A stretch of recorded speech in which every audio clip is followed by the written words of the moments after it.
সম্মানিত উপস্থিতি, তো 43টার মধ্যে থেকে কিয়ামতের বড় আলামত হলো 10টি। কিয়ামতের যে বড় বড় আলামত, বড় পরিসরের আলামত, কিয়ামতের আলামত হিসাবে উল্লেখ করা হয়েছে 10টিকে, যে 10টি আলামত হচ্ছে কিয়ামতের সবচেয়ে বড় আলামত। 10টি আলামতের একটি আলামত হচ্ছে ইমাম মাহদীর আগমন। কিয়ামতের 10টি বড় বড় আলামতের 1 নম্বর হলো কি? ইমাম মাহদীর আগমন। ইমাম মাহদী এই দুনিয়াতে আসবেন, এটা একটা আলামত। পৃথিবীর অবস্থা একেবারে নাজুক অবস্থায় চলে যাবে, একেবারে নাজেহাল অবস্থায় পৃথিবী চলে যাবে, মানুষ আল্লাহকে ভুলতে বসবে, এইরকম একটা নানান ধরনের ফিতনা ফাসাদ ছড়িয়ে যাবে। এই ধরনের একটা পরিস্থিতিতে ইমাম মাহদীর আগমন ঘটবে এই দুনিয়াতে। তিনি এসে আবার নতুন করে মানুষের ঈমান জাগানোর কাজ করবেন, ঈমান জাগানোর পর্যায় তৈরি করবেন। এই ইমাম মাহদীর আগমন কিয়ামতের বড় আলামতের একটি। এরপরে দাজ্জালের আগমন। ইমাম মাহদীর পরে আসবে দাজ্জাল। দাজ্জালের আগমন সবচেয়ে ভয়াবহ ফিতনার মধ্যে একটা হলো দাজ্জাল। শুধু আমাদের নবী নয়, আমাদের পূর্বে যে নবীগুলো অতীত হয়েছেন তাদের অনেকেই দাজ্জালের ফিতনা নিয়ে তাদের উম্মাকে সতর্ক করে গেছেন। নবী মুহাম্মদ সাল্লাল্লাহু আলাইহি সাল্লাম সাহাবীদেরকে দাজ্জালের ফিতনা নিয়ে আলোচনা করেছেন। ফজরের পরে একদিন রাসূল সাল্লাল্লাহু আলাইহি ওয়াসাল্লাম মসজিদে নববীতে বসে দাজ্জালের ফিতনা নিয়ে এমন আলোচনা করলেন, সাহাবীরা ভাবছিলেন যে মসজিদের পাশে একটা খেজুরের বাগান। তো সাহাবীরা বলছেন যে আমাদের ধারণা হচ্ছে যে মনে হয় খেজুরের বাগানেই দাজ্জাল অবস্থান করছে। মানে এত ভয়ঙ্কর রূপে আমাদের কাছে চলে এসেছে, মনে হচ্ছে আমাদের কাছে যে মসজিদের পরে, মসজিদে নববীর পরে খেজুরের বাগানে দাজ্জাল অবস্থান করছে। দাজ্জালের ভয়াবহ ফিতনা নিয়ে আল্লাহ সাল্লাল্লাহু আলাইহি ওয়াসাল্লাম কথা বললেন।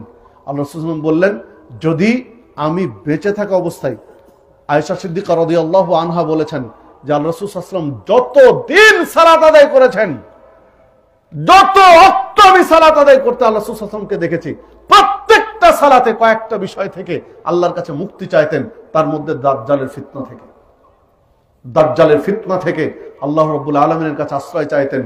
আল্লাহ রাসূল সাল্লাল্লাহু আলাইহি ওয়াসাল্লাম বলছেন সাহাবীদেরকে, দেখো আমি থাকা অবস্থায় যদি দাজ্জাল চলে আসে তাহলে আমি একাই দাজ্জালের সাথে লড়াই করব, সমস্যা নেই, তোমাদের টেনশনের দরকার নেই, আমি তার সাথে লড়াই করব।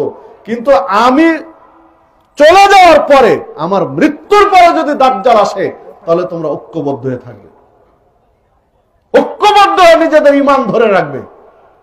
সম্মানিত উপস্থিতি, আল্লাহ রাসূল সাল্লাল্লাহু আলাইহি ওয়াসাল্লাম বিভিন্ন হাদিসে মুহাদ্দিসগণ দাজ্জালের যে একটা স্বরূপ তুলে ধরেছেন, তার একটা স্বরূপ হলো কানা দাজ্জাল। তার এক চোখ থাকবে না, এক চোখ কানা হবে, আর যেই চোখটা থাকবে এই চোখটা মানে একটু বেরিয়ে থাকবে আর কি। আমাদের চোখ যেমন স্বাভাবিক ঢুকে আছে না চামড়ার ভিতরে, ওই চোখটা বেরিয়ে থাকবে, আঙ্গুর ফলের মতন হয়ে মানে চামড়ার উপরে বেরিয়ে আসবে, ঠিকরে বেরিয়ে আসবে। তাকে আল্লাহ রাব্বুল আলামিন কিছু শক্তি দিবেন, আল্লাহ রাব্বুল আলামিন তাকে কিছু পাওয়ার দিবেন, পাওয়ার গুলো দেখে ভুলে যাবে। তবে ঈমানদার যারা তারা চিনতে পারবে তাকে, যে দাজ্জাল, তার কপালে লেখা থাকবে কাফের। ঈমানদাররা ঠিকই বুঝতে পারবে যে এই লোকটা দাজ্জাল। তো দাজ্জালের আগমন ঘটবে। দাজ্জালের যখন আগমন ঘটবে, দাজ্জাল পৃথিবীতে 40 দিন থাকবে। 40 দিনের প্রথম দিনটা হবে 1 বছরের সমান, দ্বিতীয় দিনটা হবে 1 মাসের সমান, তৃতীয় দিনটা হবে 1 সপ্তাহের সমান, বাকি 37টা দিন হবে স্বাভাবিক দিনের সমান। সাহাবীরা জিজ্ঞাসা করলেন যে আল্লাহ রাসূল সাল্লাল্লাহু আলাইহি ওয়াসাল্লাম, তাহলে যেই প্রথম দিনটা 40 বছরের সমান হবে, সেই দিনের আমাদের সালাত কিভাবে পড়তে হবে? 5 ওয়াক্ত সালাত পড়লে কি মানে 1 বছরের সালাতের সমান একটা দিনের আদায় হয়ে যাবে, না কিভাবে পড়ব? তখন আল্লাহ রাসূল সাল্লাল্লাহু আলাইহি ওয়াসাল্লাম বললেন, না না না, তোমরা সময় অনুমান করবে, স্বাভাবিক সময় অনুমান করে করে সালাত আদায় করবে। মানে 1 বছরে সমান তো 65 দিনে 65 দিনে 1 বছর, 365 দিনে 1 বছর। তো 365 ভাগ করে একটা সময় নির্ধারণ করবে যে এতক্ষণ একদিন, এই অনুযায়ী 5 ওয়াক্ত সালাত আদায় করবে। এই হাদিস সহিহ বুখারীর হাদিস। এই হাদিসই মাসালা নির্ধারণ হয়েছে যে সব দেশে 6 মাস দিন 6 মাস রাত, এরকম দেশ আছে না? অনেক দেশ আছে যে লম্বা সময় দিন লম্বা সময় রাত। তো এই সব দিন কিভাবে তারা সালাত আদায় করবে? তারা এই হাদিসই প্রমাণ করে তারা সালাত আদায় করবে। তারা স্বাভাবিক আশেপাশের রাষ্ট্র কিংবা একটা যে দিনের একটা গতি আছে 24 ঘন্টা, এই 24 ঘন্টা নির্ধারণ করে তারা টাইম অনুযায়ী সালাত আদায় করবে। সূর্য ডুবে না, উঠেছে আর ডুবে না। নরওয়ে, তারপর কিছু কিছু দেশ আছে সূর্য ডুবেছে আর ডুবেছে তার উঠে না, উঠেছে তার ডুবে না। তারা কিভাবে সালাত আদায় করবে? ওই যে টাইম অনুযায়ী 24 ঘন্টা ভাগ করে যেভাবে তারা সালাত পড়তেই ভাবে। যেহেতু সাহাবীদেরকে আল্লাহ রাসূল সাল্লাল্লাহু আলাইহি ওয়াসাল্লাম বললেন যে এই রকম লম্বা বছর ব্যাপী দিন, এই দিনে তোমাদের সালাত হবে যে তোমরা অন্য সময়ের মতো টাইম নির্ধারণ করে করে সালাত আদায়। সম্মানিত উপস্থিতি, এই দাজ্জাল এমন একটা পর্যায় তৈরি করবে, এমন বাহিনী তৈরি করবে যে মানুষ তার অনুসারী হতে থাকবে। যে তার অনুসারী হবে তাকে সে জাহান্নামের খড়ি বানিয়ে ছাড়বে। ইমানদারেরা নিজের ইমান নিয়ে আত্মগোপন করতে হবে, পালিয়ে বেড়াবে। এইরকম একটা পরিস্থিতিতে আল্লাহ রাব্বুল আলামিন ঈসা আলাইহিস সালামের আগমন ঘটাবেন। 3 নম্বর 10টা বড় বড় আলামতের 3 নম্বর আলামত, ঈসা আলাইহিস সালামের আগমন ঘটবে পৃথিবীতে। দাজ্জাল যখন ভয়ঙ্কর রূপ নিবে, ঠিক এই রকম সময় ঈসা আলাইহিস সালাম আসবে।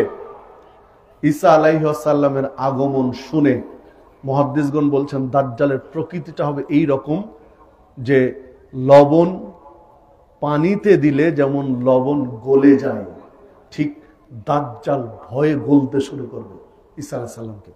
ঈসা আলাইহিস সালাম নিজ হাতে দাজ্জালকে হত্যা করবে। সবারই তো উপস্থিতি। ঈসা ইবনে মারইয়াম আলাইহিস সালামের আগমন, এরপরে ইয়াজুজ মাজুজ আসবে। ইয়াজুজ মাজুজ তারাও একটা সৃষ্টি, তারাও পৃথিবীর একটা প্রান্তে রয়েছে। সূরা কাহাফের মাঝামাঝিতে এই মর্মে আলোচনা রয়েছে। পৃথিবীতে শ্রেষ্ঠ বাদশাহ, মানে ব্যাপক এরিয়া নিয়ে ব্যাপক ক্ষমতা দিয়ে আল্লাহ রাব্বুল আলামিন বাদশাহ বানিয়েছিলেন 2 জনকে। একজন হচ্ছেন দাউদ আলাইহিস সালামের ছেলে সুলাইমান আলাইহিস সালাম, আর একজন হচ্ছেন জুলকারনাইন। দাউদ আলাইহিস সালামের ছেলে সুলাইমান আলাইহিস সালাম, দ্বিতীয় জন হচ্ছে জুলকারনাইন। জুলকারনাইন যখন বাদশাহ, যে আলোচনা সূরা কাহাফের মধ্যে পাবেন, জুলকারনাইন যখন বাদশাহ, তিনি ইচ্ছা পোষণ করলেন যে তিনি পৃথিবী ভ্রমণ করবেন, গোটা পৃথিবী ভ্রমণ করে দেখবেন কোথায় কি আছে। পৃথিবী ভ্রমণে জুলকারনাইন বের হলেন। জুলকারনাইন বের হতে হতে একটা অঞ্চলে গিয়ে, মানে পাহাড়ি অঞ্চল পেলেন, বন জঙ্গল আর পাহাড়, বন জঙ্গল আর পাহাড়। বিশাল এক পাহাড় পেরিয়ে আর এক পাহাড়ের কাছে যখন গেলেন, শুরু পথ, তখন ওইখানে একটা জনগোষ্ঠী পেলেন। একটা জনগোষ্ঠী পেলেন, যে জনগোষ্ঠী জুলকারনাইনকে আবেদন করলো যে আমরা জিজিয়া কর দিয়ে আপনার আনুগত্য বশ্যতা স্বীকার করতে রাজি আছি, শুধু আপনি এই পাহাড় থেকে এই পাহাড়, এই গিরিপথটা প্রাচীর দিয়ে ঘিরে দেন। এই গিরিপথটা প্রাচীর দিয়ে দেন, কারণ এই গিরিপথ দিয়ে এই পাহাড়ের উল্টা পাশে এমন একটা বাহিনী আছে যে তারা অত্যাচার করে আমাদের কাছে এসে, মানে এরা হচ্ছে ইয়াজুজ মাজুজ। তো জুলকারনাইন তাদের বললেন যে তোমাদেরকে ইয়া লাগবে না, জিজিয়া কর লাগবে না, কিছু লাগবে না, তোমরা আমাকে সহযোগিতা করো। আল্লাহ রাব্বুল আলামিন তাকে অনেক ক্ষমতা দিয়েছিলেন, লোহা গলাবেন, তামা গলাবেন বিভিন্নভাবে ইত্যাদি।